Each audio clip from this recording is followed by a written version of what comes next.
नमस्कार दोस्तों, LT classes में आप सभी लोगों का स्वागत है। आज हम लोग देखेंगे चक्रवृद्धि ब्याज का ये सवाल। ठीक है, सवाल क्या है?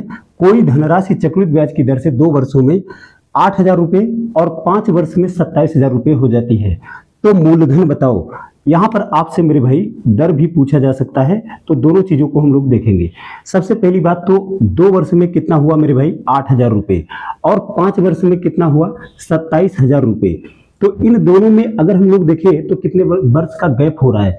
2 साल यहाँ पर, और ये 5 साल में, 2 साल में 5 साल में, तो 2 साल के 3 साल बाद तो यह रहा है, यानी कि यहाँ पर 3 वर्ष का गैप है। 3 वर्ष का मेरे भाई, जितने वर्ष का गैप होता ना, अगर उतना ही इसका उतनवा रूट निकाल ले, जैसे 3 वर्ष का गैप है तो हम थर्ड रूट निकाल लें। 4 वर्ष का गैप होता तो फोर्थ रूट निकालते, 5 वर्ष का गैप होता तो हम फिफ्थ रूट निकालते, अगर 3 वर्ष का गैप है तो हम थर्ड रूट निकालेंगे। तो आएगा क्या?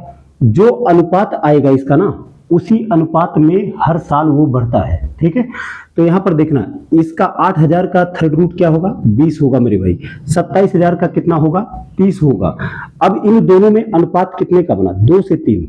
मतलब आज अगर कोई धनराशि 2 यूनिट है तो कल कितना हो जाएगी? ये 3 यूनिट हो जाएगी। मतलब 1 साल बाद कितना हो जाएगी? 1 वर्ष बाद तो 3 यूनिट हो जाएगी।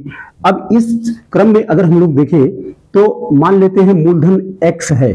ठीक है, x है, तो ये 2:3 के अनुपात में बढ़ रही है, यानी कि 3 हो जाएगी अगर इसको 2 मानकर चलें अभी तो। ठीक है, तो 2 वर्ष बाद, 2 वर्ष में क्या होगा? जब 1 वर्ष में ये जाएगा तो 2 वर्ष में 2 बार कर दोगे इसे, और ये फाइनली क्या बनेगा? 2 वर्ष में 8,000 रुपये, ऐसा कहा गया है सवाल में। यानी कि ये जो 2 गुणा 2 है और यहाँ पर 3 गुणा 3 है, उधर जाएगा तो x बराबर 8,000 गुणा 2 दूनी 4, यहाँ पर आएगा 4 से गुणा हो जाएगा, और ये जो 9 है इससे यहाँ पर डिवाइड हो जाएगा।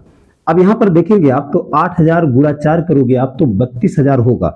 यहाँ लिख दे रहा हूं मैं 32,000, और इसको आप जब 9 से डिवाइड करोगे मेरे भाई तो कितना आ जाएगा? 9 तिया 27, तिया 27, उसके बाद 9 पचे 45, फिर पचे 45, फिर पचे 45, उसके बाद 0.5। ये जो आ रहा है ये मूलधन है मेरे भाई। ठीक है, और दर अगर पूछ लिया जाए तो यहाँ पर देखो जरा, 2 था और 3 हो गया 1 साल में, तो बढ़ा कितना? 1। कितने पर बढ़ा? 2 पर। इसी को परसेंट में बताओगे, उसे क्या कहा जाएगा? दर।